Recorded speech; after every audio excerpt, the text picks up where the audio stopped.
Bueno, bienvenido Javier. Estamos muy gustosos de tenerte nuevamente con nosotros.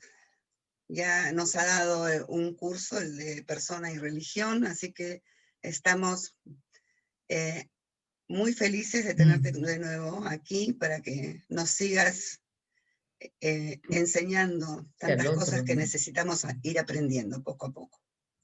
Buenas noches con todos.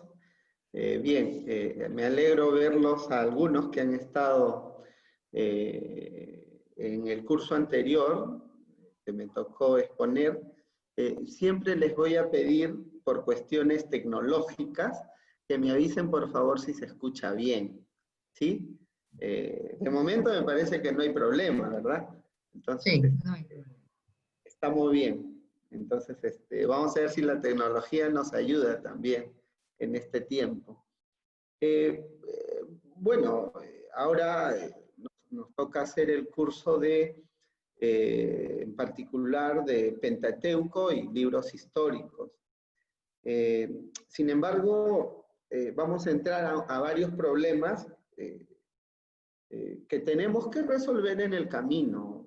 La idea es que nosotros hubiéramos tenido una mejor introducción a las Sagradas Escrituras, porque hay criterios que hay que manejar cuando nos enfrentamos a la Sagrada Escritura. Sin embargo, el día de hoy, lo que se hace generalmente en un año, voy a intentar hacerlo de manera sintética hoy y quizá un poco la próxima clase, para entrar de lleno a lo que es el tema del Pentateuco. Les tengo que decir además que todos estos cursos, generalmente uno los hace en 4 años, 5 años, dependiendo, ¿no? Hay incluso tesis doctorales que se elaboran solo de una palabra, un solo término de la Sagrada Escritura, para que vean en la dimensión en la que nos vamos a meter. Primero. Segundo, desde ya les digo que tenemos que aprender a pensar como un judío, ¿correcto? Es decir, si estamos viendo el Antiguo Testamento, tenemos que entender que el judío es otro mundo, ¿verdad? El judío entiende de una manera distinta el mundo, no lo entiende como nosotros que somos occidentales. Y cuando hablo de judíos, hablo del hebreo, es decir, del hebreo del Antiguo Testamento. Entonces de pronto nos vamos a encontrar con cosas un poco hasta chocantes, ¿ya? Chocantes, pueden, digamos, si somos muy susceptibles nos puede chocar mucho. Entonces, les voy a pedir en esta oportunidad la máxima de su atención para poder desarrollar este curso, espero. Les digo que los cursos de Biblia además no son muy animados, son muy densos, a veces aburridos incluso, pero vamos a intentar que este curso sea un poco más dinámico en la medida de lo posible, claro, ¿no? Entonces, ese es mi compromiso y espero también que sea el compromiso de ustedes. Les pido por favor que si tienen alguna pregunta, duda, con todo gusto interrúmpanme, porque siempre es importante la presencia, ¿verdad? La presencia física, porque ahí uno ve los ojos, la cara, las sorpresas, etc. Pero bueno, o sea, estas son las condiciones y en estas condiciones nos vamos a mover. Más bien, voy a pedir al administrador que me comparta la pantalla para que pueda yo sacarles algunas diapositivas que tengo listas. Muy bien.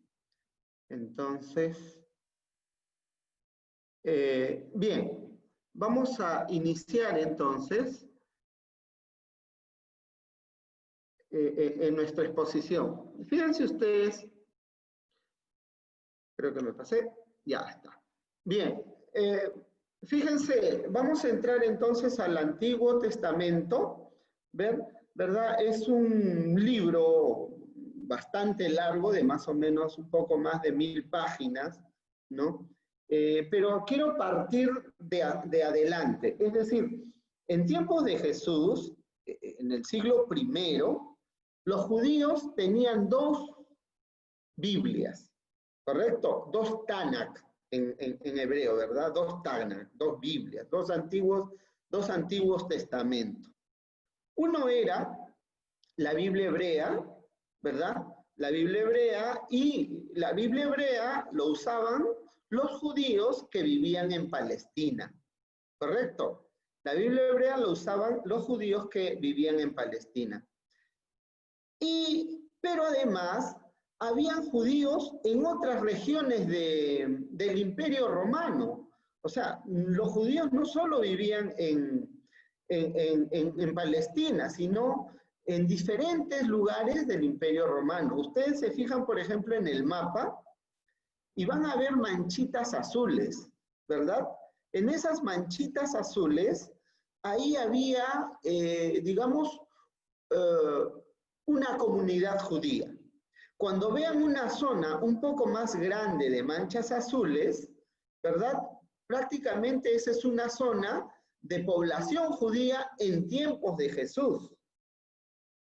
¿Sí? Y cuando vean ustedes una estrellita de David, esa estrellita de David, por ejemplo, está Damasco, Antioquía, ¿verdad? También está Aquea en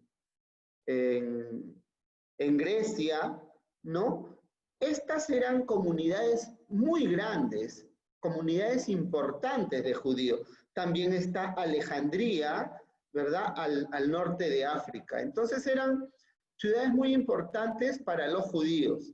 Y habían ciudades un poco más pequeñas, por ejemplo, Germania, Emérita, ¿verdad? Roma misma era una comunidad pequeña de judíos, ¿no? Entonces, estos judíos que estaban un poco regados por todo el Imperio Romano, fíjense los límites del Imperio Romano, ¿verdad? Más allá de la parte anaranjada, se supone que estaban los bárbaros. Ahí vivían los bárbaros y siempre estaban los bárbaros en continuo ataque, digamos, al pendiente siempre de atacar e invadir el Imperio Romano. Entonces, en todo esto que es el Imperio Romano, se encontraban los judíos, ¿verdad? En todas las manchitas azules, las bolitas azules que ustedes ven, estaban los judíos y también tenían comunidades importantes.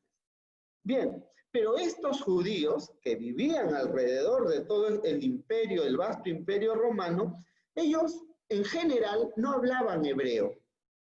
Y la Biblia hebrea, valga la redundancia, estaba escrito en hebreo. Entonces, ellos no hablaban hebreo. Lo que hicieron fue lo siguiente. Agruparon a un grupo de 72 traductores y estos traductores tradujeron la Biblia hebrea, ¿verdad? La Biblia hebrea al griego, ¿correcto? Tradujeron al griego esta Biblia hebrea. A esta Biblia hebrea se le conoce como los 70, los 70, los 70, justamente por la cantidad de traductores que había tenido esta Biblia, ¿no? Entonces, nosotros en Biblia a esta la conocemos como la Septuaginta, ¿verdad? Que es la Biblia de los 70. Entonces, pero esta Biblia, ¿verdad? Tiene otra serie de libros que no tiene la Biblia hebrea, ¿verdad? No, hay libros que no tienen la Biblia hebrea, ¿no? Y además hay capítulos que no estaban en la Biblia hebrea. Entonces, esto a nosotros también nos va a ayudar a diferenciar, a distinguir entre la Biblia del judío, el Antiguo Testamento del judío, o la Biblia del judío, y el Antiguo Testamento de nosotros los cristianos. ¿correcto? Y también nos va a poder ayudar a distinguir el Antiguo Testamento de los protestantes, de las iglesias protestantes, y nuestro Antiguo Testamento propiamente católico, ¿correcto? Entonces, la primera pregunta que surge es, ¿qué es la Biblia hebrea? ¿Verdad? ¿Qué es la Biblia hebrea? De hecho, la Biblia hebrea es una colección de 39 escritos diversos, ¿correcto? 39 escritos diversos. ¿Por qué digo escritos y por qué no digo libros? ¿No? Porque hay algunos que son tan pequeños, tan breves, que no se pueden llamar libros, ¿verdad? Por eso los llamo escritos, ¿correcto? Obviamente, nosotros en general los llamamos libros, ¿verdad? Pero los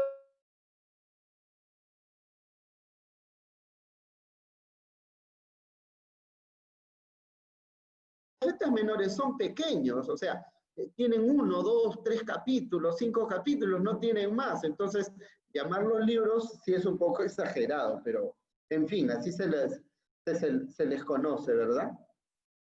De hecho, estos libros, estos escritos, tienen carácter diferente, es decir, tienen diferente temática, ¿verdad? Algunos, por ejemplo, son narrativos, es decir, narran la vida de alguien en particular, ¿no? Narran la vida de un profeta, qué hacía tal rey, etcétera. Son narrativos, ¿correcto?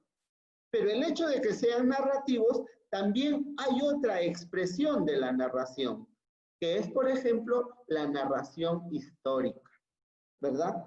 Son narrativos, pero narrativos históricos. ¿En qué sentido? En el sentido que van a contar cuestiones históricas que son importantes para Israel, ¿correcto? Van a contar situaciones importantes para Israel. Por ejemplo, van a contar cuestiones históricas de los reyes, del mismo Moisés, ¿verdad? De algunas instituciones litúrgicas importantes para el pueblo de Israel. Es decir, estas narraciones, en ese sentido, son narraciones históricas, ¿no? También, por ejemplo, nosotros vamos a encontrar aspectos o aspectos de naturaleza poética, por ejemplo, vamos a encontrar poesías, ¿no? Por ejemplo, el caso de los salmos. En los mismos profetas también vamos a encontrar poesías, ¿verdad? Vamos a encontrar refranes. Es decir, en esta parte de la Biblia hebrea vamos a encontrar una serie de géneros literarios que son propios, digamos, de la vida hebrea, ¿verdad? Y propios también de todo lo que maneja la escritura, de todo lo que manejan los judíos a nivel de la escritura. Bien, estos escritos más o menos proceden del siglo XI antes de Cristo.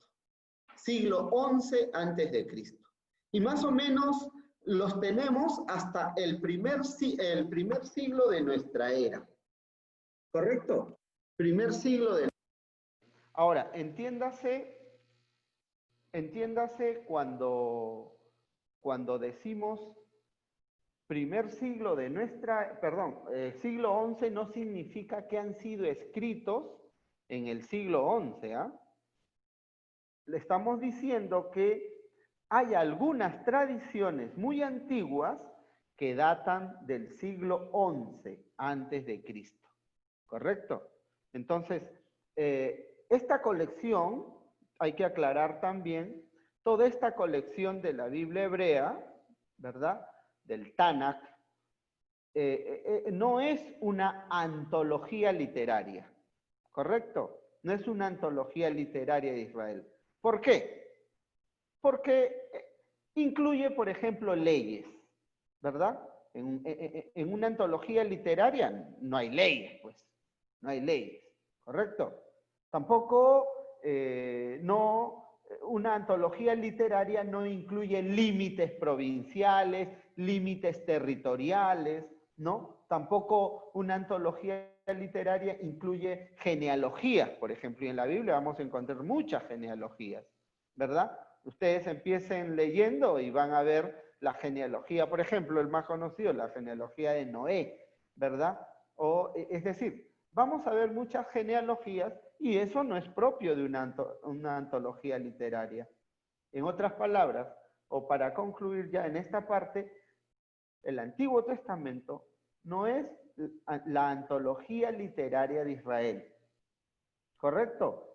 Además, ¿por qué?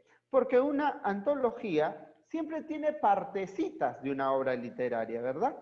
¿No? Un grupo de poemas de tal obra, otro grupo de poemas de tal otra, etc. Antología de la literatura peruana. No es que todos los libros o las obras literarias están en ese texto, sino partecitas de la literatura peruana están en ese texto. En el caso, por ejemplo, del Antiguo Testamento no es así. ¿Por qué? Porque todas las obras, todos los escritos que tiene el Antiguo Testamento son escritos completos, ¿correcto? Son escritos completos. Entonces,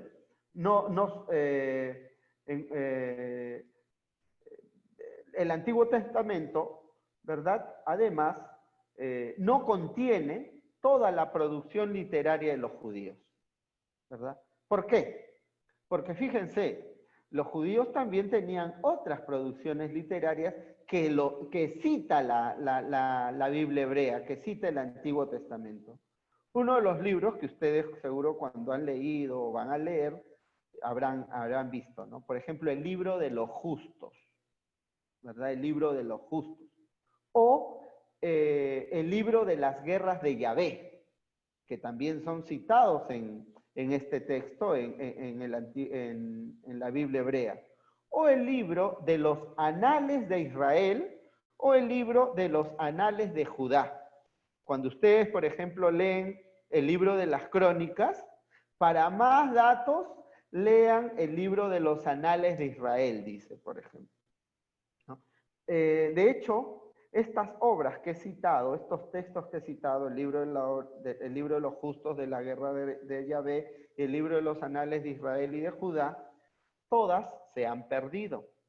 Todas se han perdido. Sin embargo, eran producciones literarias de los judíos.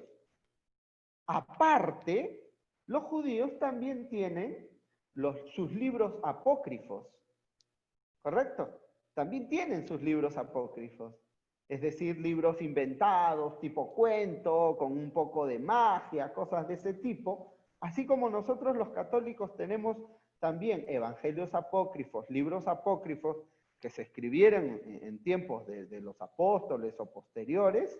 Lo mismo pasaba con los judíos, ellos también tienen libros apócrifos. Y hay muchísimos, ¿eh? Hay muchísimos. El profesor Díaz Macho tiene una colección justamente de apócrifos del Antiguo Testamento en 5 volúmenes. Imagínense la cantidad de apócrifos que hay del Antiguo Testamento. Entonces, esta selección de libros del Antiguo Testamento, tenemos que puntualizar ya, se hicieron desde la fe de Israel y para la fe de Israel, ¿correcto? Entonces, ¿qué intenta reflejar todos estos libros? Estos libros lo que intentan es reflejar la identidad del pueblo judío. La identidad del pueblo judío. Es decir, estos libros es como si fuera algo así como la carta de presentación del pueblo judío. ¿Quieres conocer al pueblo judío? Bien, lee el Tanakh, ¿verdad? La Biblia hebrea. ¿Correcto? Entonces, es decir, es un libro visto o hecho desde lo religioso, ¿verdad? Es un libro hecho desde lo religioso. Desde la fe se va a la identidad. Es decir, en otras palabras, la fe de Israel le da identidad al pueblo judío, ¿no? Si hubiéramos visto, digamos, el curso de manera más amplia, nos vamos a dar cuenta que en realidad las 12 tribus de Israel, cada uno tiraba por su lado, ¿eh? Es decir, unos se tenían, como se dice popularmente, ¿no? Entre ellos se tenían bronca, ¿no? Entre ellos se tenían bronca. Sin embargo, ¿qué es lo que los unía a pesar de las diferencias que habían entre ellos? Lo que los unía era la fe. Hay un autor, exégeta, justamente que dice, mira, lo que unía al pueblo judío es la anfictionía, se llama anfictionía religiosa. Anfictionía religiosa, o sea, la unidad que hay entre esta diversidad de pueblos es la fe en Yahvé, ¿no? Es la fe en Yahvé. Entonces, es desde la fe en donde se va a dar la identidad de este pueblo, pues del pueblo de Israel, ¿no? Entonces, desde lo religioso expresa la relación del hombre con Dios, ¿correcto? Desde lo religioso expresa la relación del hombre con Dios. Otro aspecto importante es el aspecto político, ¿verdad? Es el aspecto político, que es parte de la identidad del pueblo de Dios, ¿verdad? Y del pueblo de Israel. Y uno puede decir, pero ¿y acaso a Dios le interesa lo político? ¿Acaso a Dios le tiene que interesar lo político? Bien, para el judío sí.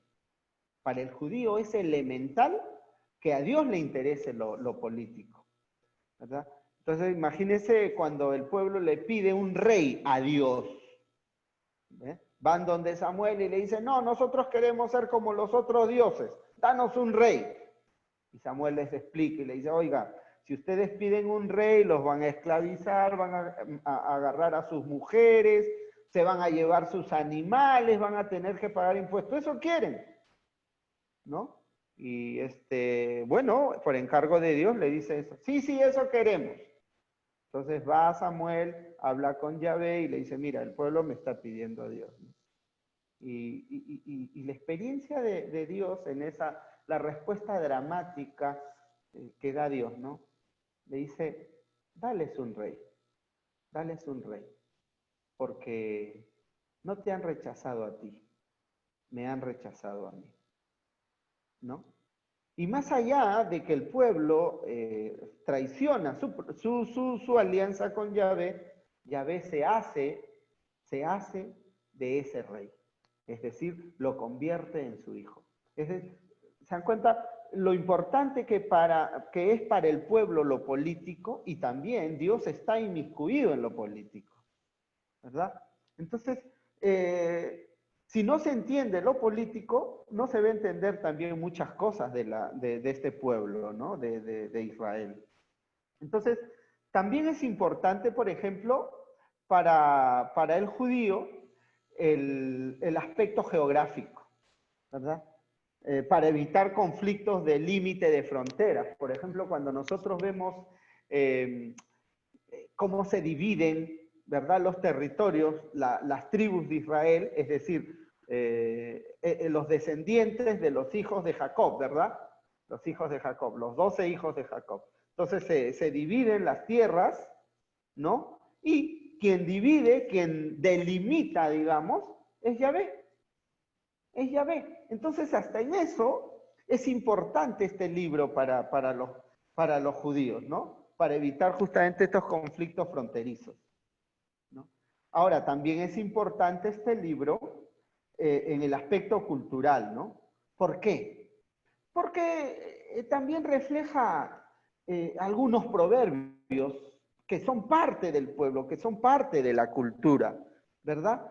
Que son propios de ellos. Y en este libro se transmite también toda esa experiencia del pueblo. O sea, y Dios no es ajeno, pero también ahí hay un aporte del ser humano. Es decir, por ejemplo, ¿no? Hay un refrán que dice, malo, malo, dice el comprador, y luego se aleja elogiando la compra. Entonces, ¿qué significa esto? Claro, es como cuando uno va al mercado, digamos, ¿no? Entonces va a regatear. Entonces le busca los defectos al producto que quiere comprar, ¿no? Por eso dice, ¿no? Malo, malo, dice el comprador. Le buscamos los defectos. Y luego cuando lo compra, luego se aleja elogiando la compra. O sea, uno dice, pucha, qué buena compra que he hecho, ¿no? Ese refrán, por ejemplo, está en la Sagrada Escritura. Y uno se pregunta, ¿y eso es palabra de Dios? ¿Qué tiene que ver eso con la palabra de Dios?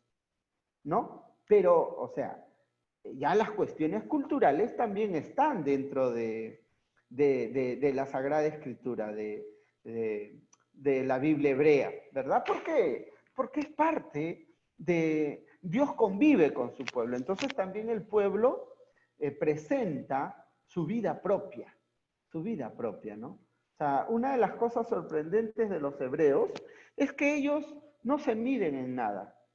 En ese sentido, dicen las cosas tal cual la viven, tal cual son, ¿verdad? Incluso en temas culturales, por ejemplo, hay reflexiones.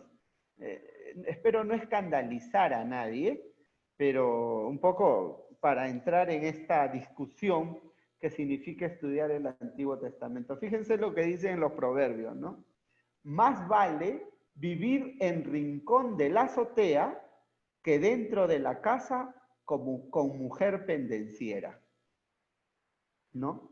Y uno dice, pero qué tremendo machismo de este pueblo, ¿no? ¿No? Qué tremendo machismo. ¿Y esto es palabra de Dios? ¿No? Entonces, es parte de la cultura y tenemos que entrar, digamos, en esta dinámica para ir comprendiendo cómo es que el pueblo también comprende a Dios y cómo Dios comprende al pueblo. ¿Correcto? Entonces, vamos a tener el cuidado también de distinguir, ¿es palabra de Dios? ¿No es palabra de Dios? ¿Es un dato histórico? ¿No lo es? Etcétera, ¿no? Entonces, fíjense, también hay canciones, encontramos en el Antiguo Testamento canciones, ¿no? Y canciones de amor, por ejemplo, ¿no? El libro del Cantar de los Cantares, por ejemplo, ¿no? Son canciones de amor, son canciones de amor. Entonces, para aceptarlo, los judíos, es más, tuvieron que interpretar, digamos, estas canciones en relación con Dios para poder aceptar estas canciones, ¿no? Entonces, era la relación entre Dios y su pueblo, ¿no? Dios que se enamora, ¿verdad?, de su pueblo digamos, también se enamora y le corresponde. Es decir, esa relación también que hay entre el esposo y la esposa, ¿no? Cuando éste le corteja y ella responde o acepta el cortejo, más o menos en ese sentido lo vieron también los judíos en relación con Dios, ¿no? Entonces, estos libros, el Cantar de los Cantares, por ejemplo, era realmente canciones de amor, ¿no? Y eran cantos que se cantaban todos los días, ¿no? Eran cantos cotidianos, digamos. Uno estaba lavando en el río y, vamos, las mujeres cantaban, ¿verdad? Entonces, eran cosas así, de esa naturaleza. Entonces, ¿a qué voy con todo esto? A decir una cosa, cuidado. Cuidado, ¿no? Cuidado, porque uno no tiene que pensar que en la Biblia todo es espiritual, ¿eh? Uno no tiene que pensar que en la Biblia todo es espiritual. Entonces, uno tiene que pensar que en la Biblia hay una serie de situaciones que se van presentando y que son, además, en muchos casos, propias del pueblo, ¿verdad? Entonces, ahora la pregunta que vamos a plantear es, ¿cómo llegó la Biblia hebrea? ¿Cómo nos llegó a nosotros? ¿Verdad? ¿Cómo nos llegó a nosotros la Biblia hebrea? Bien, no, la verdad es que no lo sabemos. No sabemos cómo llegó la Biblia tal cual la conocemos ahora. De hecho, los exegetas, los biblistas siguen investigando en esto, pero todo sugiere que todo comenzó en el siglo V antes de Cristo, ¿no? Con dos personajes importantes, Esdras y Nehemías, ¿no? Con Esdras y Nehemías, ¿no? Cuando se adopta el Pentateuco, es decir, ¿qué pasó? Ciro el persa, ¿verdad?, va a liberar a los judíos que habían estado exiliados en Babilonia, ¿no? Pero para liberarlos, él quiere saber un poco quién es este pueblo, ¿no? ¿Quién es este pueblo esclavizado para dejarlos salir y saber, conocerlos un poco? Y es ahí cuando se organizan, ¿verdad? Y empiezan a agrupar todas sus tradiciones, ¿correcto? Empiezan a agrupar todas sus tradiciones. Ahora quiero detenerme aquí. Israel, los hebreos en general, propio de los pueblos orientales, ellos, habíamos dicho hace un momento que estos escritos datan de tradiciones del siglo XI, ¿verdad? Lo que no significa que el siglo XI hayan escrito estos textos, ¿correcto? Pero, ¿por qué decimos tradiciones? Porque, por ejemplo, hablamos de tradiciones orales. De hecho, por ejemplo, hasta ahora se practica en la India, generalmente las historias se cuentan por canciones, ¿verdad? Todas las historias se cantan y la gente se entera de su historia por medio de canciones. Lo mismo pasaba con los hebreos. De pronto se cantaban con canciones, se recordaban con canciones, con poemas, y no necesariamente con escritura. De hecho, la escritura va a empezar recién a partir, es decir, los textos se van a escribir a partir más o menos del año 1900, más o menos la época de David, de Salomón, ¿verdad? Pero no va a ser escritos sistemáticos, es decir, los textos como nosotros los conocemos ahora, sino son tradiciones que cuando la gente se iba ya olvidando, empezó a preocuparse y a ponerlas por escrito, ¿verdad? Para que subsista, digamos, la tradición y no se olvide. Entonces, pero es en la época de Esdras y Nehemías cuando se va a adoptar el Pentateuco, ¿no? Y cuando se aceptó el Pentateuco, ¿verdad? Estos 5 primeros libros, se acepta también que Dios habló por medio de los profetas. O sea, pero fíjate, empiezan a ver y dicen, sí, estos 5 primeros libros no son suficientes, porque Dios también habló en otros profetas. Por ejemplo, habló en Josué, habló con los jueces, con Sansón, por ejemplo, ¿no? O con Samuel, con el profeta Samuel. Entonces empezaron a reflexionar y darse cuenta que habían otras tradiciones en donde Dios también se había revelado, había dicho algo importante para el pueblo, ¿no? Entonces, ahí ellos entienden que Dios se va revelando en la historia. Y es algo que nosotros, de pronto para nosotros no es fácil porque nosotros generalmente creemos que Dios habla en su palabra, ¿correcto? Y sí, Dios habla en su palabra, pero no solo habla por medio de su palabra. También habla en nuestra vida, también habla en nuestro día a día, también habla en nuestra historia. Entonces, eso que para nosotros de pronto no puede ser tan familiar, para el hebreo sí lo era. Y el hebreo empezó a reflexionar en torno a eso. Es decir, Dios nos guiaba aquí. El profeta tal nos hablaba aquello, ¿no? Empezaron a reflexionar en ese sentido. Y por eso es que fue aumentando los libros de la fe judía, ¿verdad? Eso hizo que aumentaran los libros de la fe judía y fueron entrando, digamos, a la escritura. Fueron entrando a lo que nosotros le llamamos la Biblia hebrea. Y bien, la Biblia hebrea se divide en 3 partes, ¿verdad? La Biblia hebrea se divide en 3 partes. La primera parte es la Torá. Ellos, los hebreos, la Torá o la ley, ¿verdad? La Torá o la ley. También le llaman la ley de Moisés, el libro de la ley de Moisés, el libro de la ley, etcétera, ¿no? La Torá. ¿Y qué es la Torá? La ley. ¿verdad? La ley. ¿Y qué es la ley para un judío? Los 5 primeros libros, Génesis, Éxodo, Levítico, Número y Deuteronomio. Esa es la ley. La segunda parte de la Biblia hebrea es los profetas, lo que los hebreos le llaman los Nevi'im, ¿verdad? Los Nevi'im. ¿Y qué son los profetas? Bueno, están ahí los libros históricos, ¿verdad? Los libros históricos, los libros proféticos, etcétera, ¿no? Entonces, de hecho, para los judíos, todos los profetas son libros históricos y todos los históricos también son libros proféticos porque ahí hablan los profetas. Entonces, los Nevi'im. Y está la otra parte de la Biblia hebrea, que son los otros escritos.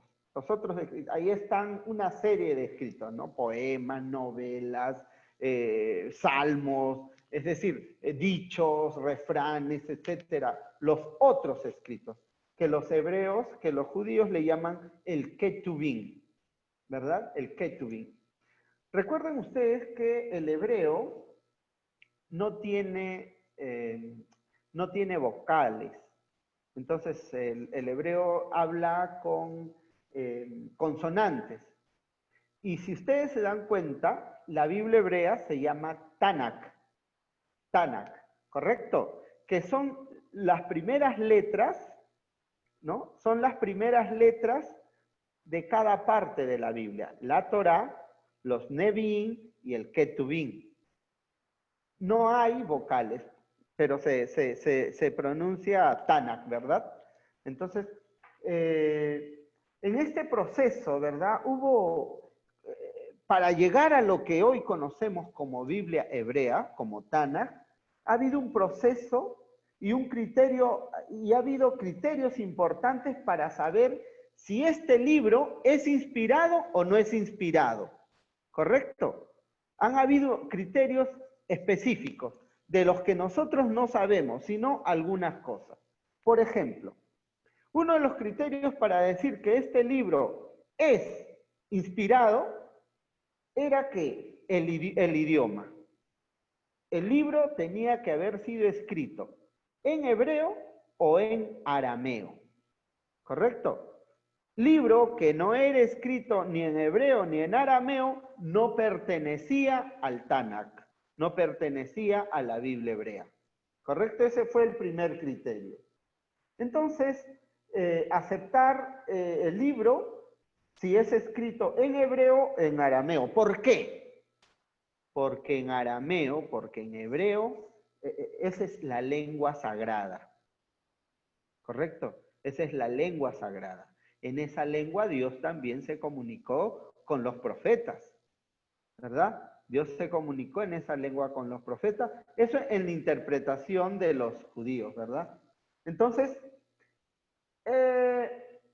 ¿y qué pasa entonces con la Biblia de los 70? Porque esa Biblia fue escrita en griego, ¿correcto?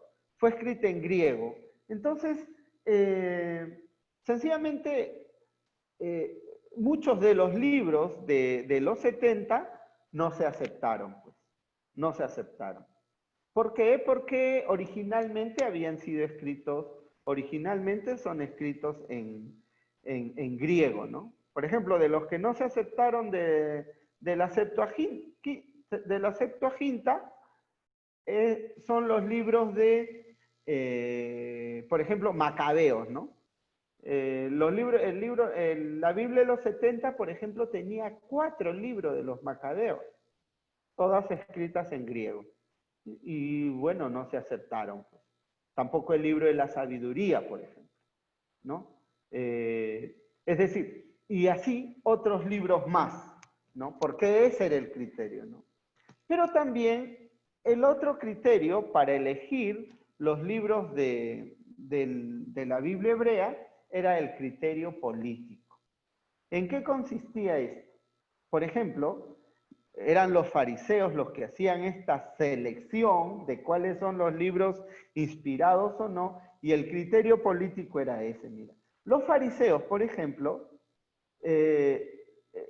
hicieron digamos, pusieron ese criterio, y los fariseos eran enemigos acérrimos de los macabeos, ¿no? Eran enemigos acérrimos de los macabeos.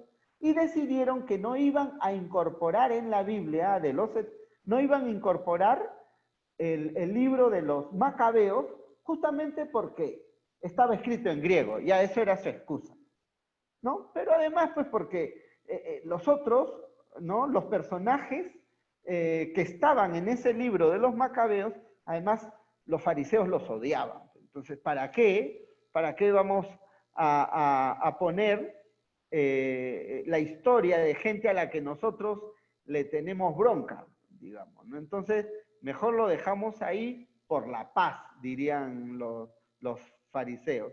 Y bueno, de una u otra forma, esa bronca los llevó a rechazar los libros de los macabeos. Bien, no sabemos de todos los criterios, como decíamos hace un momento, pero sabemos que se discutió mucho. Se discutió mucho para llegar a lo que es esta Biblia hebrea, ¿no? Por ejemplo, ¿no? El Cantar de los Cantares. El Cantar de los Cantares. Fíjense ustedes, esos cantos se cantaban todos los días, pero se cantaba en las cantinas, por ejemplo. No solo se cantaba en la calle, se cantaba también en las cantinas. Imagínense, cuando ustedes lean el Cantar de los Cantares, imagínense, se cantaban en las cantinas mientras la gente tomaba alcohol, ¿verdad?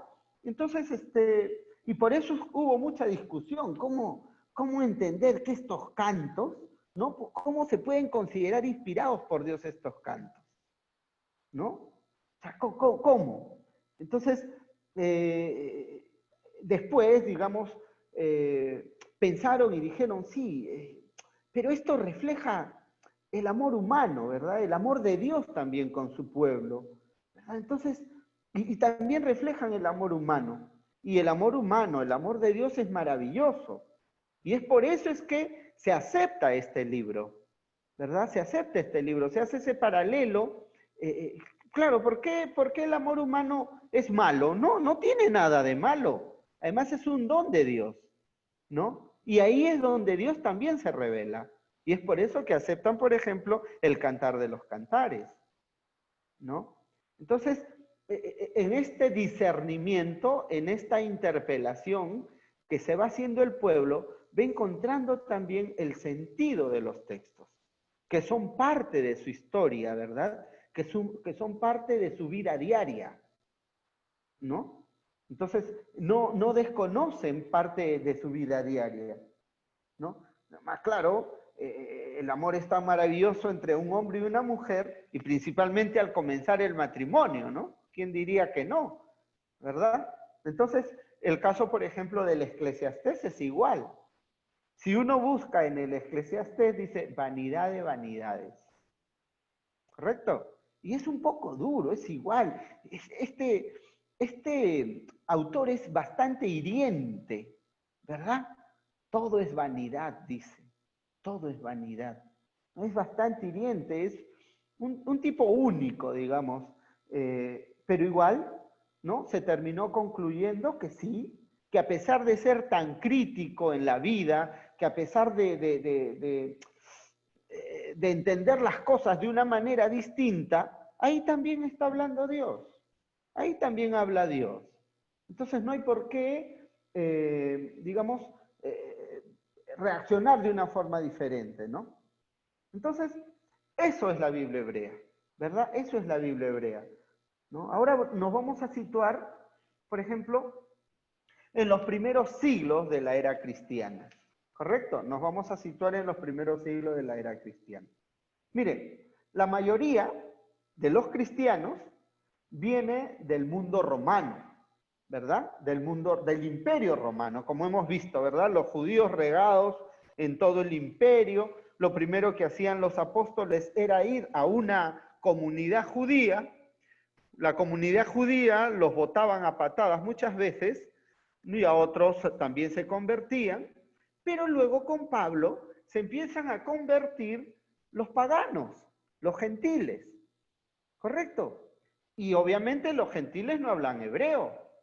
Y por lo tanto no se puede, no saben ni leer hebreo, pero sí hablaban el griego. Los que hablaban latín en la época era la gente culta nada más, ¿verdad? El pueblo, digamos, el pueblo común hablaba el griego, pero el griego común, el aquiní o la koiné que le llamamos nosotros, ¿no? Entonces, se comunicaban, este griego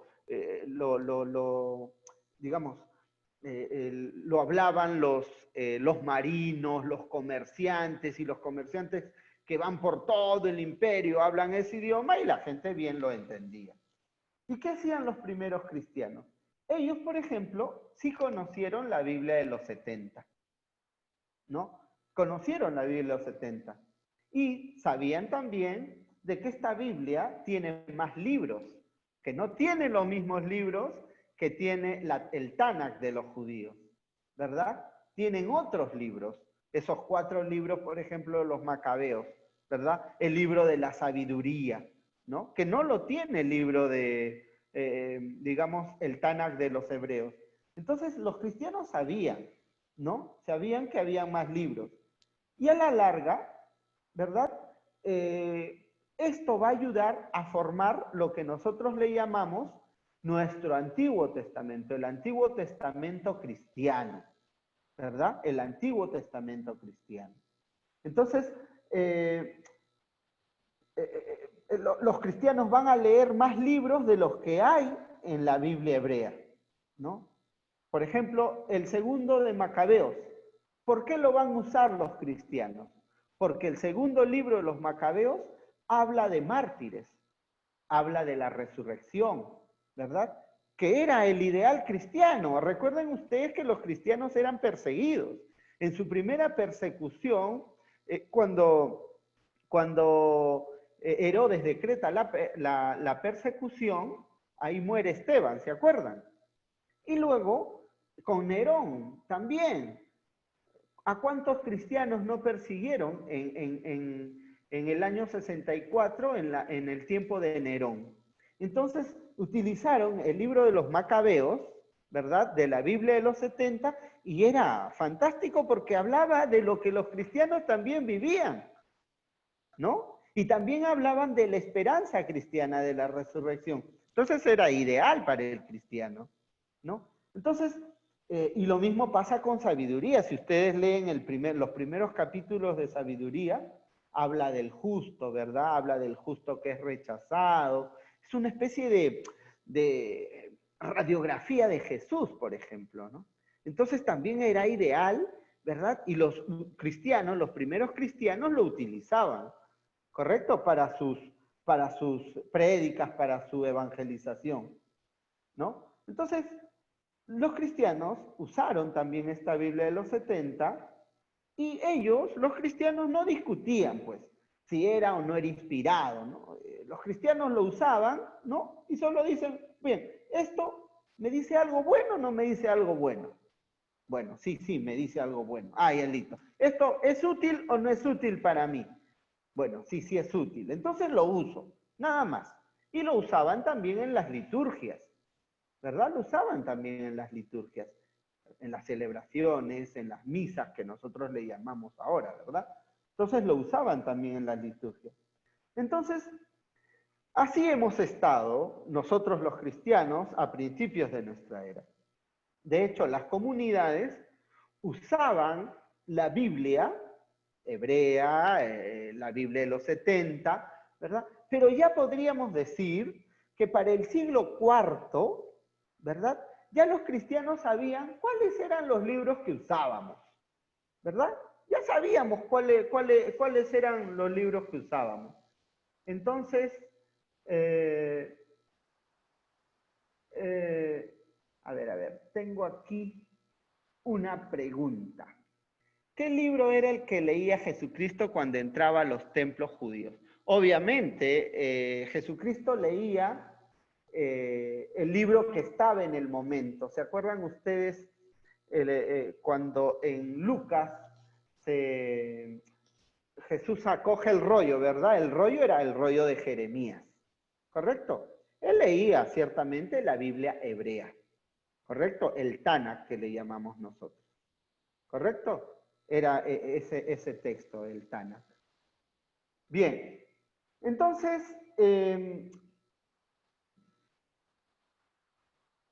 ya me perdí. Ya. Entonces, hasta el siglo IV los cristianos ya lo tenían claro, digamos, ya sabían qué libros usaba la iglesia, ¿no? Y no hubo ningún problema. Ya incluso ya se tenía una serie de colecciones, ya se había hecho listas incluso de los libros que se usaban, que usábamos como inspirados, ¿no? Hasta ahí no había ningún problema. Todos ya teníamos, digamos, un consenso de cuáles eran nuestros libros inspirados, ¿correcto? Pero ¿qué pasó? En el siglo XVI, cuando Lutero se separa, o antes de que se separe de la Iglesia Católica, llama la atención sobre eso justamente. Es decir, dice, bueno, nosotros estamos usando libros que no son judíos, ¿verdad? Como la pregunta que he respondido hace un momento, ¿no? No, Jesús usó la Biblia hebrea y hay que usar la Biblia hebrea. Entonces, ¿qué hizo Lutero? Usó la Biblia hebrea. Y todos los libros que usan los protestantes son los de la Biblia hebrea, ¿verdad? ¿Y cómo responde la iglesia? La iglesia responde con el Concilio de Trento, ¿no? La iglesia responde en el Concilio de Trento y ahí es donde se da la lista del canon de la Sagrada Escritura, ¿no? La lista del canon de la Sagrada Escritura. Y en esa lista, en ese canon, ahí va a salir todos los libros del Antiguo Testamento que hoy nuestra Biblia contiene. ¿Correcto? Ahí va a salir toda la lista. De hecho, esto es una historia vieja porque los cristianos ya lo usaban, ¿no? Entonces, pero bueno, Lutero, bajo su criterio, dijo, no, nosotros vamos a usar la Biblia hebrea, ¿verdad? Entonces, así. Y eso quedó para los cristianos. De hecho, la iglesia agrega algunos libros de los 70, no todos, ¿ah? No todos. Por ejemplo, de los 70 va a agregar los 2 libros de Primera y Segunda de Macabeos, no los 4 libros de los Macabeos. También va a agregar, por ejemplo, el libro de la sabiduría, que no lo tiene el Tanakh, que no lo tiene la Biblia hebrea. Y así va a ir agregando uno que otro libro más. ¿Por qué? ¿Por qué? ¿Por qué la iglesia agrega? Porque los cristianos, ¿verdad? Los cristianos entienden que la revelación aún no estaba concluida, ¿correcto? Los libros inspirados aún no estaban concluidos, primero. Y segundo, el criterio, hubieron unos criterios ciertamente para validar si un libro era inspirado o no.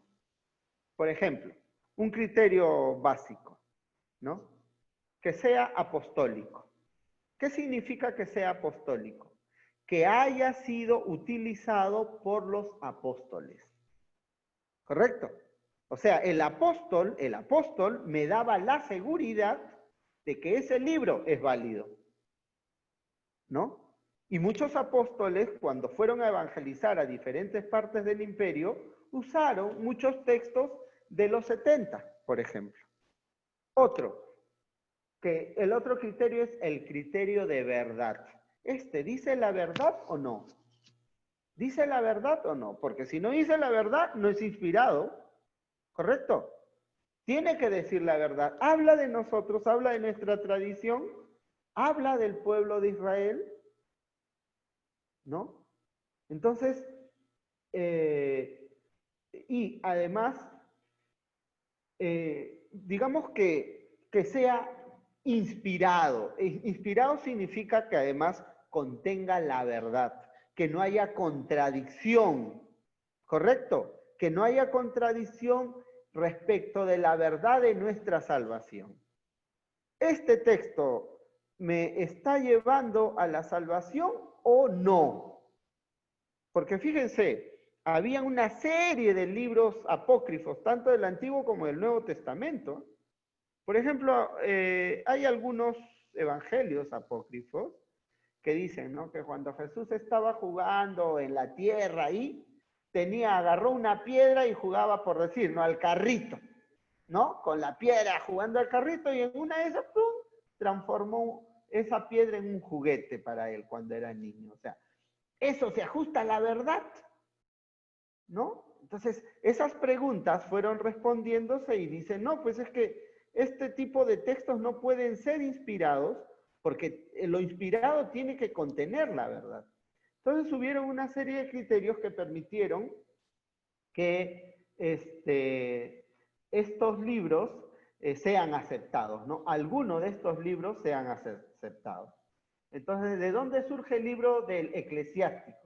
Pues no estaba en el ni en el Tanna ni en los 70. De hecho, Eclesiástico sí está en los 70. Fíjense en este momento en la lista que está en pantalla, y claro que sí, sí está. Sirá, sabiduría de Jesús ben Sirá, es lo que nosotros le llamamos eclesiástico, ¿correcto? Sirá, eclesiástico es lo mismo, ¿correcto? Bien. Entonces, así es como se va definiendo qué libros son inspirados y qué libros no lo son, ¿correcto? De hecho, vamos a hacer una diferencia en nuestros antiguos testamentos, ¿ya? O entre la Biblia hebrea y la Biblia, el Antiguo Testamento católico, porque estamos viendo primero Antiguo Testamento nada más. Fíjense, la Biblia hebrea tiene 39, lo voy a poner más atrás para que podamos revisar acá. A ver, no me está permitiendo. Bien, la Biblia hebrea tiene 39 libros, ¿correcto? Es decir, el Antiguo Testamento, la Biblia hebrea, tiene 39 libros. El Antiguo Testamento católico tiene 46 libros, ¿correcto? Entonces, luego, la Biblia hebrea ya está cerrada en sí misma. ¿Qué significa eso? No van a aumentar ni un solo libro más de los que ya hay. ¿Correcto? No van a aumentar ni un solo libro más de los que ya hay, ¿no? Hasta ahí quedó, esos son los libros inspirados y las escrituras sagradas están cerradas. Estamos hablando del Antiguo Testamento, de la Biblia hebrea. En el caso de los católicos, respecto del Antiguo Testamento, todavía las escrituras inspiradas están abiertas. ¿Saben por qué?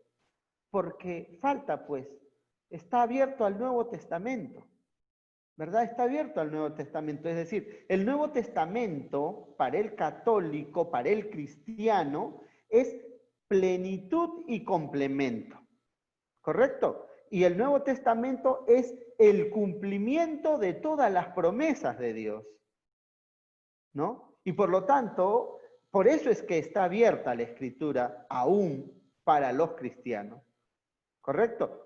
No estoy hablando de ahora, ¿eh? No estoy hablando de ahora, estoy hablando de la época a la que nos estamos refiriendo respecto al Antiguo Testamento, ¿correcto? O sea, está abierta para los cristianos porque ellos, por ejemplo, usaron nuevos libros, ¿no? Sabiduría, por ejemplo, ¿no? O los macabeos, ¿no? Entonces, para el cristiano estaba abierta la escritura, mientras para el judío no. Luego, otro aspecto distinto. Lo esencial en la Biblia hebrea, lo esencial en el Tanakh, es la Torá, la ley, ¿no? Lo esencial es la ley, ¿no? Entonces, de hecho, la ley tiene un sitio especial para el judío. Mira, uno va, por ejemplo, al siglo II de nuestra era, ¿verdad? Miren lo que decía un rabino judío. Una palabra de la Torá vale más que todos los profetas juntos.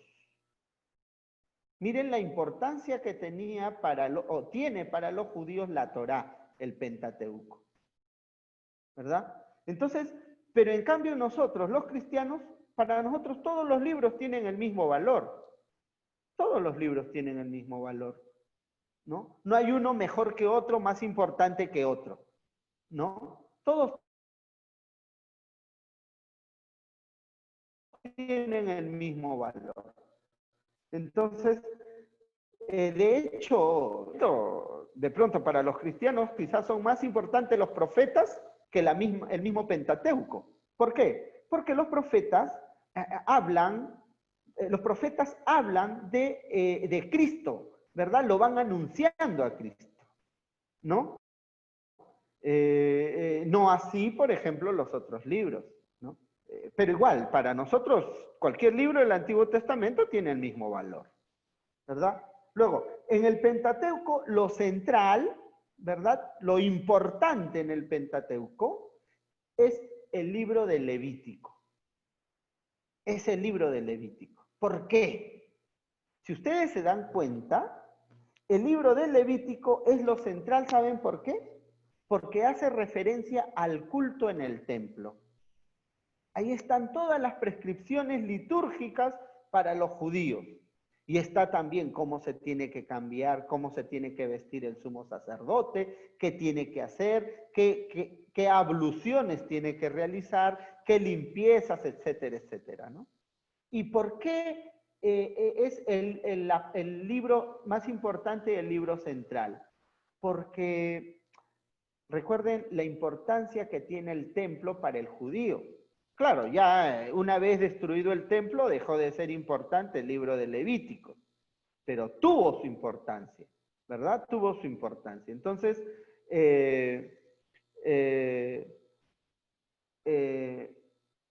tuvo su importancia, ¿correcto?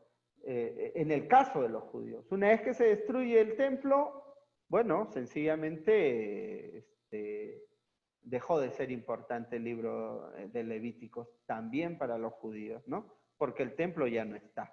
Por lo tanto, ya no hay dónde hacer los sacrificios, por ejemplo, ¿no? Entonces, ese es el detalle. Otro asunto, el idioma, como habíamos dicho, ¿no? El idioma válido para el hebreo, para el judío, es el libro tiene que estar escrito en hebreo o en arameo. En el caso de los cristianos, el libro tiene que ser escrito, o el Antiguo Testamento puede ser escrito en hebreo, en arameo o en griego. Por eso es que van a coger algunos libros de la Biblia de los 70, ¿no? De la Septuaginta. Bien, entonces nosotros los católicos, espérense un momento, a ver, nosotros los católicos, ¿cómo dividimos el Antiguo Testamento? La Biblia de Jerusalén, que es la Biblia que yo en general recomiendo para la lectura de la Sagrada Escritura, la Biblia de Jerusalén, digamos, sigue la lógica de los 70, ¿no? Es decir, si ustedes revisan su Biblia, la Biblia, bueno, es la Biblia que se debe usar además para el estudio. Antes del Nuevo Testamento están los profetas, ¿correcto? Primero está el Pentateuco, luego están los libros históricos, luego están la lírica, los libros sapienciales y salmos, y al final están los profetas. En la Biblia de Jerusalén, ¿correcto? En la Biblia de Jerusalén está así. ¿Por qué? Porque el criterio de la Biblia de Jerusalén es el criterio de la Biblia de los 70, ¿correcto? De la Septuaginta. Pero hay una Biblia, por ejemplo, la Biblia de El Peregrino, que es la Biblia escrita por un gran maestro, Luis Alonso Shekel, que sigue la estructura de la, ¿no? Entonces, ¿Por qué la Biblia de Jerusalén sigue esta estructura y al final deja a los profetas? Porque justamente los profetas son los que anuncian a Cristo y para entrar en esa hilación, ¿no? Para entrar en esa hilación, luego siguen los evangelios y hay una relación más cercana, digamos, con la revelación, ¿no? En cambio, en la Biblia del Peregrino, que también es una Biblia católica, el criterio bajo el criterio de... Bien, nosotros vemos en nuestra Biblia el Antiguo Testamento, dividimos así, ¿verdad?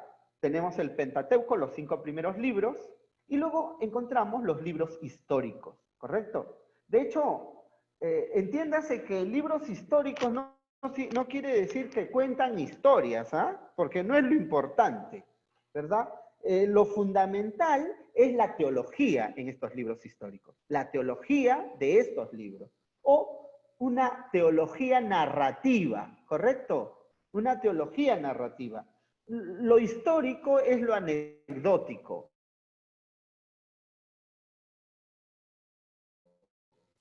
Pero lo importante es la teología que se encuentra. O sea, ¿cuál es la teología? El pueblo que rechaza a Dios, ¿verdad? Dios deja de ser para el pueblo el centro de su vida y el pueblo quiere hacerse como los otros. Queremos un rey como los otros pueblos. Es la tentación, ¿verdad? Que también nos llega a los cristianos, ¿verdad? Es la tentación de querer ser como los otros. Oye, pucha, estos son unos pecadores, estos hacen una u otra cosa y les va bien. Y nosotros que somos cristianos, creyentes, nos va mal. Mejor es estar haciendo lo que ellos hacen. Es eso, o sea, esa es la historia que siempre se repite en la relación con Dios, tanto en judíos, tanto en hebreos como en cristianos, ¿verdad? Entonces, eso es lo importante, se da cuenta, o sea, más allá de lo anecdótico de la historia, es el contenido teológico que éste nos trae, ¿verdad? Eso es lo importante. Luego tenemos, dentro de los libros históricos, las novelas, ¿no? Los didácticos. De hecho, Ruth y Esther, solo los libros de Ruth y Esther lo van a aceptar los judíos, ¿verdad? Tobías y Judith no, porque esos libros son de los 70, por ejemplo, ¿no? Fíjense, es interesante porque, por ejemplo, en el libro de Esther se celebra, y esto es muy bonito en Jerusalén, cuando se celebra el Purín judío, ¿verdad? Es una festividad, algo así como en nuestro caso los carnavales o el Halloween, más o menos como celebran aquí el Halloween con disfraces, ¿no? A ver, perdón, el Corán es solo en árabe y los libros cristianos son escritos en griego y arameo. Sí, el Corán es en árabe, porque según Mahoma y los musulmanes, Dios habló en árabe y así se tiene que quedar. En el caso de los cristianos, los originales son en griego, arameo y hebreo, ¿correcto? Griego, arameo y hebreo, los originales. Luego, ahora podemos usarlos en todos los idiomas habidos y por haber. ¿No? O sea, no tenemos la idea que tienen ni los árabes ni los judíos, ¿correcto? Libros didácticos de las novelas, el día del Purín, ¿verdad?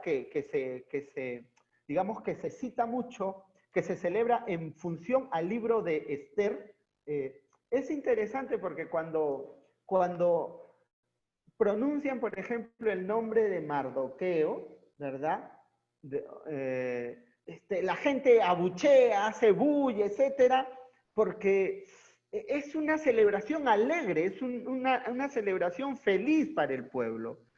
Sucede que el rey, el rey quería matar a todos los judíos. Y Esther, el rey estaba enamorado de Esther. Esther aprovecha la oportunidad para pedirle al rey que no mate a los judíos. ¿Correcto?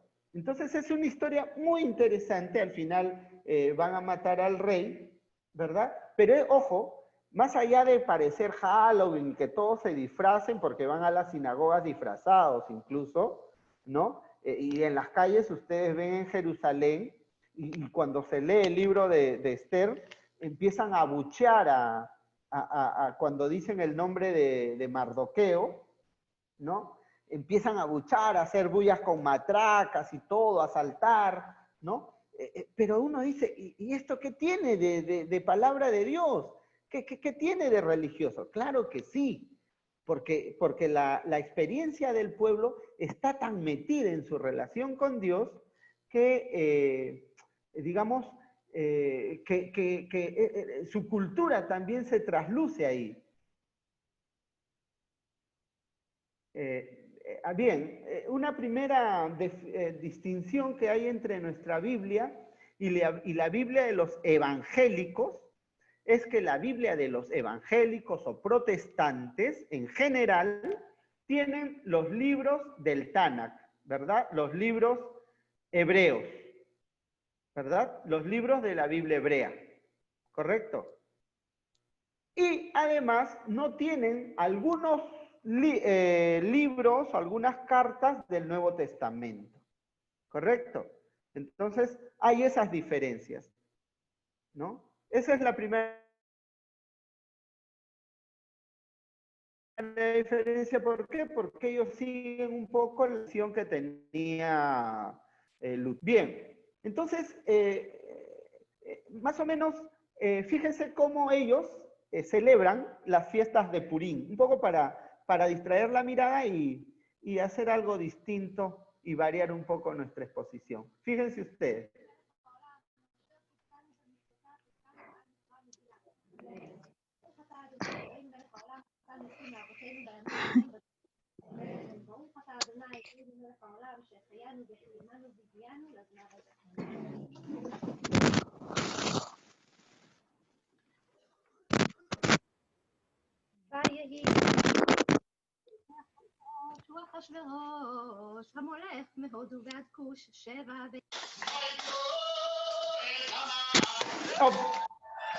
¿Se dan cuenta cuando dijeron Mardoqueo? Mordejai es Mardoqueo.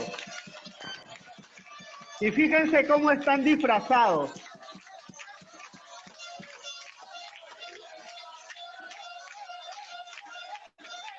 Eso es una sinagoga judía. ¿No? Y bueno, celebran porque murió Mardoqueo, ¿no?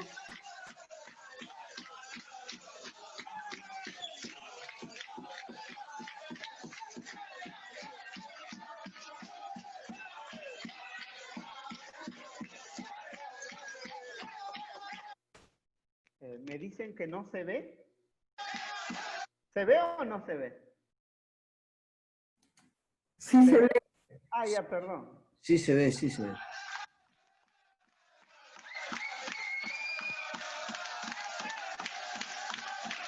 Sí se ve. Igual va a pasar aquí, miren. Y Anán se puso de pie y se dirigió a la reina porque se había dado cuenta que el rey estaba dispuesto a castigarlo. Ahí leen el libro de Esther.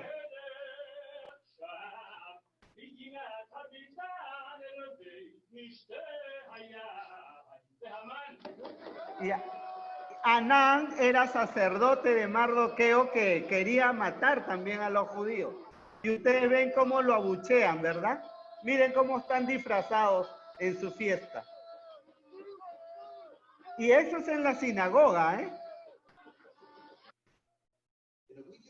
Bien, este es unos chistes que se cuentan en función de la festividad, ¿no? Las fiestas del Purim.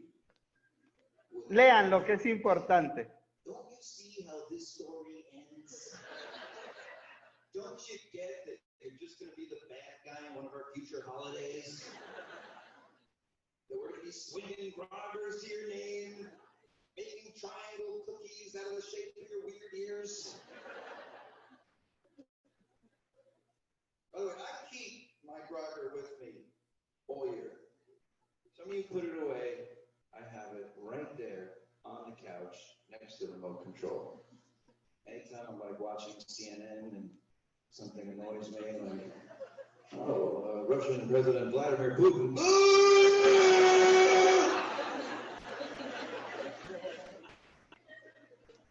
Former Secretary of State John Kerry.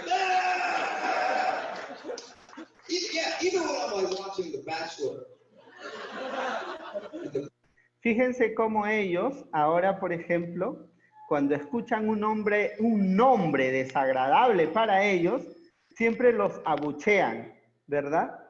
Y eso es lo que trata de transmitir este cómico. Les sugiero que terminen de ver esto. Bachelor dude picks the wrong woman. I'm like, Corinne, no!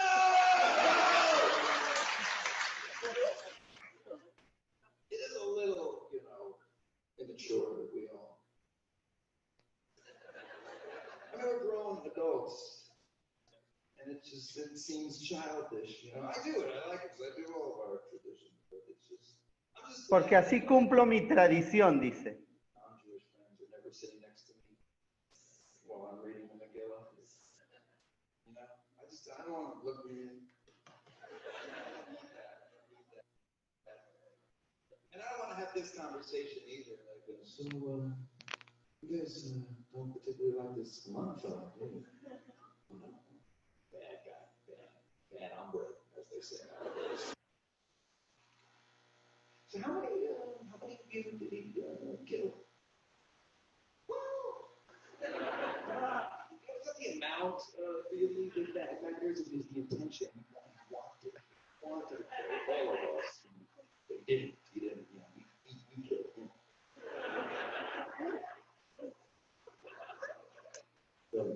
When you say you killed him, and his 10 sons. And you're still mad at him. Jews can hold a grudge. Bien, un poco para variar. Bien, entonces fíjense cómo es que estas historias, digamos, nos sirven para situarnos en la Sagrada Escritura. Luego están los libros de los profetas, ¿verdad? Por ejemplo, Baruch no está en la Biblia hebrea, no está, ¿no? ¿Por qué? Porque ellos no aceptan los textos griegos y sí ha estado en la Biblia de los 70. Luego están los sapienciales eclesiásticos de Jesús ben Sirá. Por ejemplo, fíjense ustedes, el libro de Eclesiásticos de Jesús ben Sirá fue escrito en griego, ¿correcto? Por el nieto de Jesús ben Sirá. Y como estuvo escrito en griego, no lo aceptaron, ¿no? Estamos hablando del primer siglo, no lo aceptaron. Pero acá hay un problema, porque miren, en una guerra que tuvieron los judíos, después de la Segunda Guerra Mundial, en el año 1947, aparece el rollo incompleto, ¿no? Aparece el rollo incompleto del eclesiástico, en hebreo. En hebreo. La versión hebrea del eclesiástico. La pregunta es, ¿y ahora qué van a hacer los judíos? Si ya cerraron su libro, si ya cerraron su Biblia. Bueno, ahí por ejemplo hay un tema en los judíos, ¿no? Ahí hay un tema. Entonces, ya no lo pueden aceptar dentro del texto. En cambio, nosotros sí lo tenemos, ¿no? Nosotros sí lo tenemos. ¿Se dan cuenta?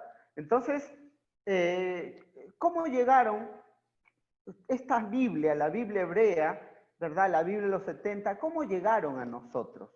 Bueno, ustedes entenderán, por ejemplo, Cicerón, ¿verdad? Algunos de nosotros hemos leído a Cicerón. Cicerón ya tiene más de 2000 años de existencia, o tuvo 2000 años de existencia.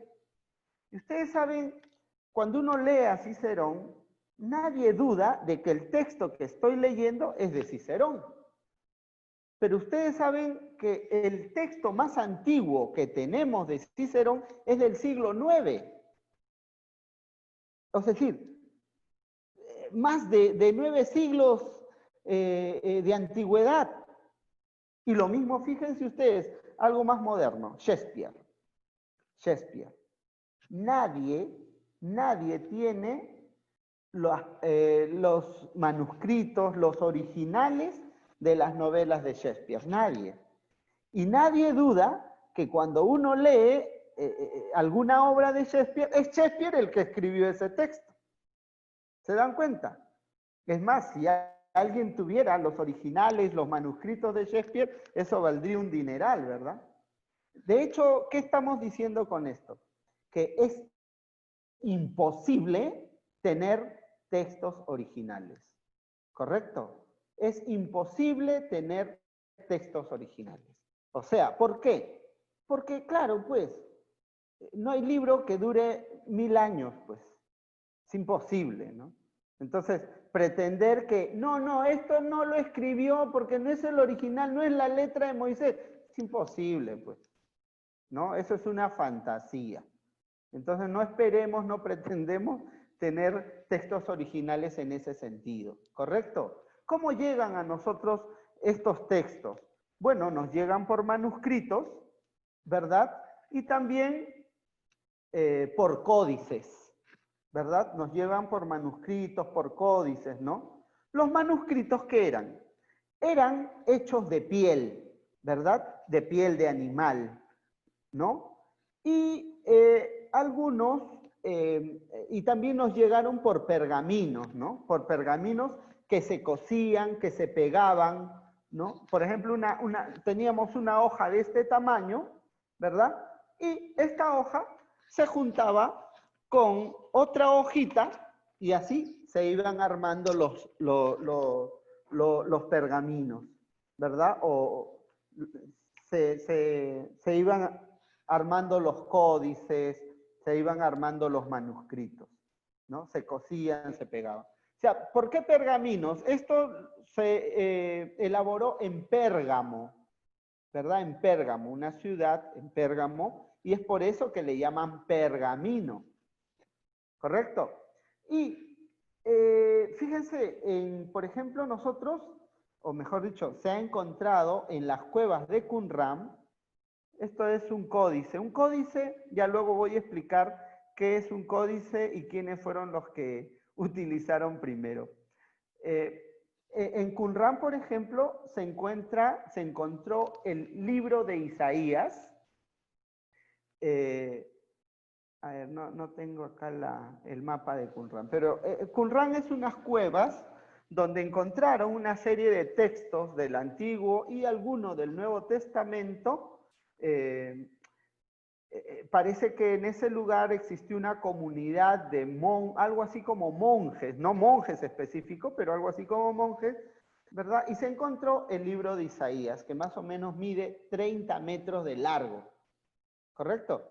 Y esto se desenrollaba o se enrollaba con una suerte de pergamino, ¿verdad? Que servía para las lecturas litúrgicas de esta comunidad. De hecho, nosotros tenemos 200 pergaminos del Antiguo Testamento que datan del 250 antes de Cristo hasta el 135 después de Cristo, ¿no? Que aún se conservan. Sirven para la investigación de todos, ¿ah? De judíos, de cristianos, de todo el que quiere estudiar. Entonces, por ejemplo, estos textos que se tienen, estos 200 manuscritos, son de una u otra forma una buena garantía, ¿no? Es posible, de hecho, que los cristianos hayan sido los primeros que hayan usado el códice, ¿correcto? El códice, ¿por qué? Porque en el códice uno puede escribir en una página y en la siguiente. Entonces, lo que hoy le conocemos como libros, se llamaron en principio códices y era más barato. En cambio, los pergaminos, tú solo puedes escribir a una cara nada más.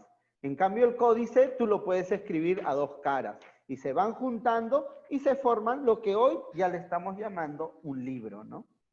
Entonces, los códices eran más baratos, en cambio la gente rica prefería los pergaminos porque eran más elegantes, etcétera, ¿no? Entonces, así han llegado a nosotros. Más elegantes, les gustaba más a la gente de dinero, ¿no? Los códices, de hecho, los más antiguos que tenemos son el Códice del Cairo, por ejemplo, ¿no? Donde están los libros de los profetas, el Códice de Alepo, ¿verdad? Del año 930 de nuestra era, es el más completo que tenemos, ¿no? Luego, también el Código de Leningrado del año 1009, ¿no? Y bueno, estos son los códigos que han subsistido y han llegado hasta nuestro tiempo, pues. Entonces, fíjense ustedes, la Biblia refleja justamente una historia que si no tenemos bases, no vamos a entender. No vamos a entender. Necesitamos tener un poco de base para poder entender la Biblia. Por ejemplo, leer a los profetas, leer a Job, por ejemplo, es complicado, ¿no? Lo puedes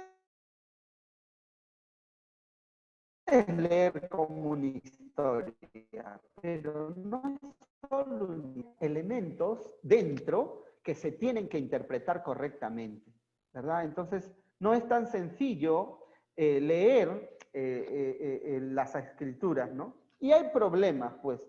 En el Antiguo Testamento hay problemas de tipo histórico, hay problemas que en algún momento vamos a tener que tocar. Entonces, creemos que la Biblia tiene que ser muy... nosotros, hay veces como católicos, creemos que cuando leemos la Biblia, todo vamos a encontrar cosas piadosas, cosas angelicales, cosas santas. No, tú lees la Biblia, por lo menos el Antiguo Testamento, y te vas a dar cuenta que en la Biblia no hay santos, ¿no? Te vas a dar cuenta que no hay santos. No, ni hablar de Abraham, ¿eh? Ni hablar de Abraham, ni de Moisés, y menos de David, ¿no? David es el colmo, ¿no? Entonces, hay gente, sí, hay gente muy distinta, ¿correcto? Otro problema que tenemos al leer, por ejemplo, el Antiguo Testamento es la imagen de Dios, ¿verdad? La imagen de Dios. El Yahvé del Sinaí, ¿no? El Yahvé que perdona a todos si el hombre peca, el hombre, el Dios piadoso, el Dios que quiere al hombre. Fíjense, convence a Moisés, por ejemplo, convence a Moisés para que salve a su pueblo, ¿verdad? Lo convence y Moisés que no quería, no, yo no quiero porque yo soy tartamudo, y Dios le dice, no, pero yo te voy a poner a tu hermano Aarón, él te va a ayudar a hablar, etc. Ya lo convence, Moisés acepta. ¿Y qué dice los comienzos del Éxodo? ¿Qué dice? Y Yahvé le salió al paso para darle muerte. O sea, le costó convencer a Moisés y ahora lo quiere matar. ¿Cómo se soluciona eso? Bueno, la esposa de Moisés, ¿qué va a hacer? Va a circuncidar a su hijo y ese prepucio, la parte del prepucio que le corta al hijo, se lo va a poner a Moisés. ¿Y por qué lo quería matar? Porque Moisés no se había circuncidado, digamos, ¿no? Entonces, esa es la imagen de Dios. ¿Qué imagen de Dios hay ahí? ¿No? ¿Qué mundo es? ¿No? Es un Dios muy nacionalista, porque, claro, para ser judío tienes que ser circuncidado, ¿no? Entonces, de hecho, la Biblia es palabra de Dios, pero también no hay que dejar de lado que también es palabra humana, ¿correcto? Es palabra humana, ¿verdad? Entonces, de hecho, mi idea de Dios no es la idea que tú tienes de Dios. Y lo que se transmite en la Biblia, de una u otra forma, también es alguna idea de Dios que tiene el autor inspirado, ¿no? Entonces, en la Biblia, los autores reflejan también su mentalidad, ¿correcto? Reflejan también su mentalidad. Y la pregunta es, ¿cuándo es palabra de Dios y cuándo es palabra del hombre. Eso ya es una cuestión que tienen que entrar dentro de determinados criterios, ¿no? Fíjense ustedes, ya casi para terminar, ya me estoy pasando, estoy fuera de hora ya. ¿Me pueden regalar unos 5 minutos? ¿Puede ser? Si me Sí, autorizan. profe. Bien, muchas gracias. Muchas gracias. Bien, fíjense ustedes, a ver.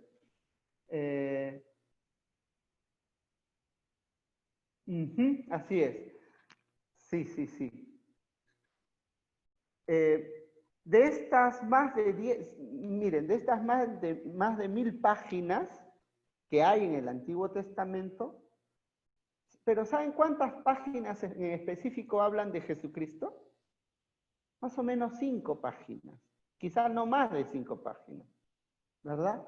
Entonces, en el Antiguo Testamento, muchos dicen, en el Antiguo Testamento está la historia de la salvación, ¿correcto? Pero no todo es historia en el Antiguo Testamento, ¿ah? Y sin embargo también es importante, ¿correcto? El Antiguo Testamento es importante para un cristiano, sí, pero para un cristiano que quiere profundizar, porque no es fácil entender el Antiguo Testamento, ¿correcto? No es fácil. Luego, acuérdense ustedes que en el Vaticano II, en la Constitución Dei Verbum, se dice justamente que el Antiguo Testamento ayuda a conocer a Dios, ¿correcto? Miren, en el Antiguo Testamento se revela a Dios, pero también se revela a un Dios amor, ¿verdad? Se revela, por ejemplo, a ese Dios que sabe perdonar, ¿no? Ese Dios que ama a los paganos, que no solo ama a los judíos, sino que ama a los paganos, ¿correcto? Entonces, y que ama a los inmigrantes, ¿no? Cuando dice el texto, ¿no? Dice, acuérdate que fuiste emigrante en tierra de Egipto. Y qué falta de pronto nos hace a nosotros esas palabras, ¿no? ¿Verdad? Para poder también recibir a los emigrantes y sabernos nosotros que también somos emigrantes, ¿no? Entonces, eso es fundamental, ¿no? A veces, son cosas fundamentales. En el Antiguo Testamento, por ejemplo, o en el Antiguo Testamento judío, todos aceptamos que Dios habla en estos libros, todos, ¿verdad? Todos aceptamos que Dios habla en el Antiguo Testamento judío. Y tampoco uno no se puede imaginar un Dios más cercano como el Dios del Antiguo Testamento. Un Dios que habla, ¿verdad? Un Dios que a veces ruega, ¿no? Un Dios que se pone triste. Y también un Dios que se encoleriza, un Dios bastante humano, ¿verdad? Algo que de pronto nosotros no nos es tan familiar. El Dios del Antiguo Testamento tolera, fíjense, tolera al punto que hasta deja que lo manipulen. El caso que les conté de que tiran a su reino. Deja que lo manipulen. Y le dice, no, pero te va a esclavizar, va a llevar tus cosas, etcétera, se va a agarrar a tus mujeres. Bueno, no, pues queremos un rey. Y deja que lo manipulen. Bueno, dales a su rey. Y luego ya la historia va a reflejar que Dios tenía razón. Es que hay veces necesitamos ser golpeados porque no entendemos a buenas y preferimos entender a malas. Y hay veces la historia, la vida es más dura que aquello que podemos aprender por el bien. ¿Correcto? Entonces el Antiguo Testamento nos ayuda a conocer también la persona y el mensaje de Jesús, ¿no? Ese paralelo entre Jesús y los profetas, por ejemplo, es importante, ¿no? Cómo es un profeta, cómo es Jesús. Y termino con esto. Ustedes se acuerdan de la parábola del buen samaritano, ¿verdad? Bien, fíjense ustedes, si tú lo lees desde el Antiguo Testamento, lo vas a entender mejor. Fíjate, dice el texto que había un hombre herido en el camino, ¿verdad? Y pasa un sacerdote y pasa un levita, ¿correcto? Y ambos rodean al herido. La pregunta es ¿por qué? ¿Porque son malos? Fíjate tú, el sacerdote y el levita son escogidos por Dios. Son escogidos por Dios. Son una tribu, ¿no? No tienen tierra. Su heredad es el Señor. Su herencia es el Señor. ¿Correcto? De los levitas, su herencia es el Señor. Del sacerdote, su herencia es el Señor. Entonces, ¿qué significa eso?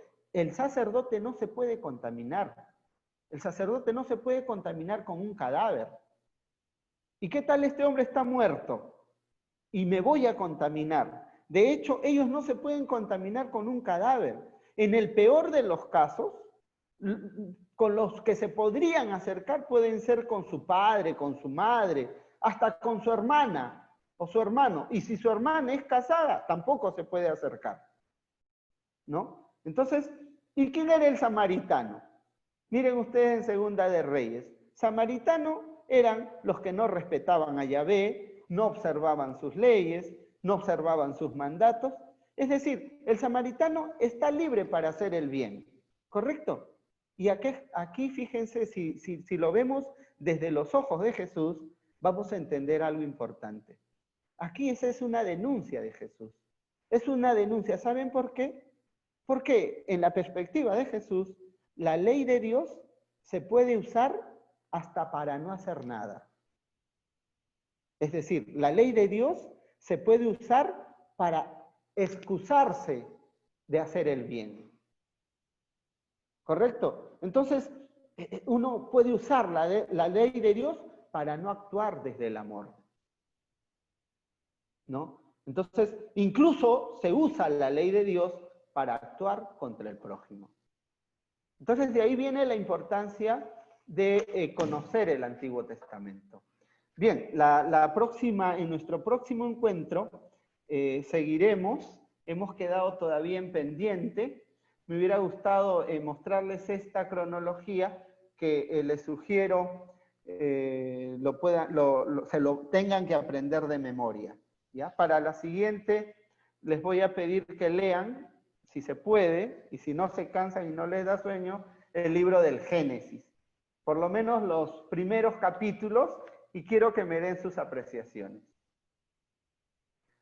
Bien, sí, me había confundido. Sí, Moisés no circuncidó a su hijo y por eso le quería dar muerte. Correcto, sí. Ahorita, como todavía no he terminado mi presentación, este archivo se los voy a mandar de todas maneras, no se preocupen. ¿Sí? Muy bien. Si no hay preguntas, me robé bastante de su tiempo, les pido disculpas. Y bueno, si Dios quiere, y nos vemos la próxima semana. Algunas, si no hay preguntas. En todo caso, igual se las pueden enviar a la persona encargada. Sí. Bien. Sí, Javier. Muchas gracias, entonces, por todo lo que nos has dicho y estaremos atentos al material y haremos lo posible por leer lo que nos has indicado. Así que les recomiendo, les va a servir un poco para reflexionar porque vamos a entrar en materia, que es el Pentateuco. Ya, ¿Sí? correcto. Entonces será hasta la próxima semana. Nosotros quiero pedirles un momentito, por favor. Vamos a dar gracias al Señor y yo luego quiero hacerles unos anuncios, ¿ya? En el nombre del Padre, del Hijo, del Espíritu Santo. Amén. Te damos gracias, Señor, por los beneficios que nos has dispensado. A ti que vives y reinas por los siglos de los siglos. Amén. Amén. En el nombre del Padre, del Hijo, del Espíritu Santo. Amén.